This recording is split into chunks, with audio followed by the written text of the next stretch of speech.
Cell టవర్ల జనరేటర్ల నుంచి diesel దొంగతనం చేస్తున్న దొంగలను పట్టుకున్న డిచ్పల్లి ఎస్ఐ మరియు సిబ్బంది. నిజామాబాద్ జిల్లా డిచ్పల్లి మండలం సుద్దపల్లి గ్రామం మరియు డిచ్పల్లి కిల్లా వద్ద గల సెల్ టవర్ల యొక్క జనరేటర్ల నుంచి డీజిల్ ని దొంగతనం చేసిన 2 నిందితులను పట్టుకోవడం జరిగిందని వారు ఇందల్వాయి మండలానికి చెందిన తిరుమన్పల్లి గ్రామస్తులు మహమ్మద్ సమీర్, కలిగోడ్ సాకలి కార్తిక్ వీరిద్దరూ మరొక మైనర్ తో కలిసి డిచ్పల్లి మండలం, ఇందల్వాయి మండలం, జాక్రాన్పల్లి మండలం, సదాశివ నగర్ మండలం మరియు ఇతర చుట్టుపక్కల మండలాల్లో గల సెల్ టవర్ల యొక్క జనరేటర్ల నుంచి డీజిల్ ని దొంగతనం చేసి బయట వేరే వ్యక్తులకు అమ్ముకునేవారని, వీరు ఇప్పటి వరకు 4 మండలాల్లో కలిపి దాదాపుగా 900 లీటర్ల వరకు డీజిల్ ని దొంగిలించినారని నేరస్తులను కోర్టు ముందు హాజరుపరచగా కోర్టు వారు నేరస్తులను రిమాండ్ కు తరలించడం జరిగిందని తెలిపారు.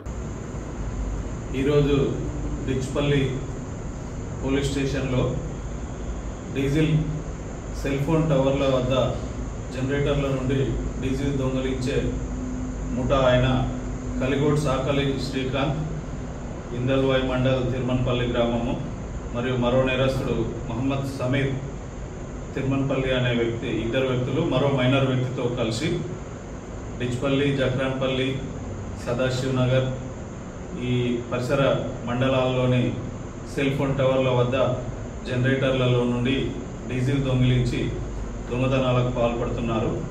ఈ క్రమంలోనే పలు పోలీస్ స్టేషన్లలో నమోదైన కేసులపై విచారిస్తుండగా ఈ కలిగోడ్ సాకలి శ్రీకాంత్ మరియు మహమ్మద్ సమీర్ ఇందల్వాయి మండల్ తిరుమన్పల్లి గ్రామస్తులను పట్టుకోవడం జరిగింది.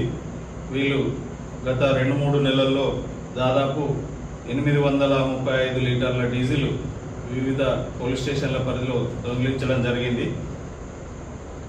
సుమారు ఈ డీజిల్ విలువ 75,000 రూపాయల వరకు ఉంటుంది.